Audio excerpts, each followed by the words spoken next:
Guys, I am so upset. I just found out that Cheryl Burk just canceled her iHeartRadio podcast called Sex, Lies, and Spray Tans, which, as you can imagine by the title, is about the ballroom dance world. So the good, the bad, and the ugly. And like we do here, she's just doing it to help people. She shares, helpful advice, crazy stuff that she's seen, cautionary tales. It's sad, guys, when you put yourself out there on the meta, you open yourself up for target practice. And there are going to be haters who come out of the woodwork to tell you all sorts of nasty things about yourself. And guys, again, having my own YouTube channel, I can say that this is a real thing. Fortunately, most of you have been so kind in your comments, and it just makes my day if you say something like, hey, that was interesting, or man, that was helpful, or, you shoot me a private message that says, I don't want to say anything on your channel, but yeah, I've seen that too. And it does make me, kind of reassure me that I'm doing the right thing here. And guys, I'm going to give you an exact quote on her final broadcast because it's heartbreaking. I don't like it. But anyway,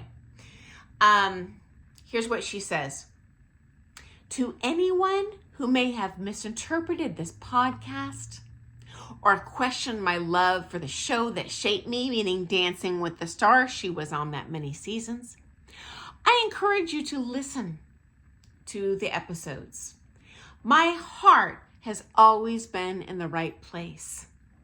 Any negative perceptions about me in the headlines could not be further from the truth. This podcast was always about truth, connection, and storytelling. Darn tootin', I am Team Cheryl. And it's just sad, guys, because honestly, we roll in the same circles. We were on that comp circuit simultaneously. She is a good person. Like me, she was adopted. She's a hard worker. She's brave by putting herself out there, knowing this could have been a risk. You know what? And I'm not behind the scenes, for sure to know who was throwing shade at her, but dollars to donuts, it's other pros, because any nasty gram that I've received inevitably has been from a pro dancer, and it's not many. Thank you. I really appreciate that. As a matter of fact, the vast majority of pros who contact me, and they do, on the DL, because they don't want their name out there in the meta. Hey, I get it. It's for this very reason. But they're like, hey, I'm really glad you brought that to the surface, because most of us guys are legit. We just want what's best for the industry. We want what is best for our students. We are people of integrity.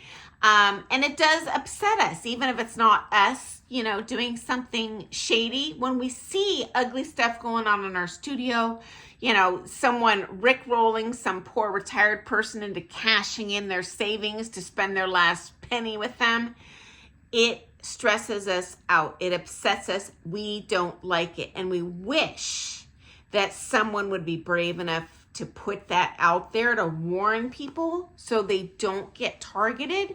But we also don't want to make enemies in our pro community and hack off those people because maybe they're the ones judging us or our students.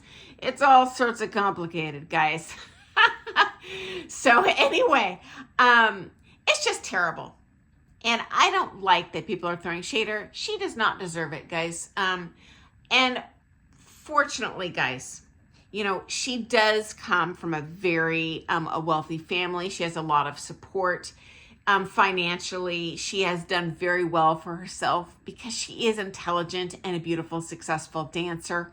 She has made a presence for herself in the media. By the time she retired, guys, from Dancing with the Stars, she was earning in excess of $100,000 per season.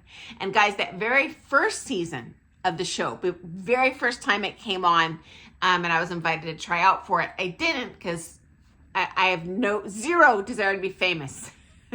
That's terrifying to me. But anyway, at that time, the pay was only $2,000 a week, which is drop in the bucket. You can make more than that teaching. But anyway, she made good money. She's a responsible person. I'm sure she saved it. I do not know how much a podcast pays. She had one on iHeartRadio. If you know how that works, guys, let me know. But I suspect, and I sure hope, she was paid well for all the hatred she's had to endure as a result. So if you're reading something, that, she's lying in this broadcast or she's a bad person, don't drink the Kool-Aid, guys. She is truly out there trying to help people and dispel, illusions that might be going on. So I look forward to seeing you first thing tomorrow morning for some all things a ballroom dance chat. I like to mix it up. Competitive strategies, pop culture, costuming advice, dance tips, crazy stuff I've seen over the years. And so if there's something you would like to hear more about, hey, let me know. And I'll share that here because I think transparency is for the benefit of us all. Okay, guys, thanks for joining me. See you tomorrow. Doodles and happy dancing.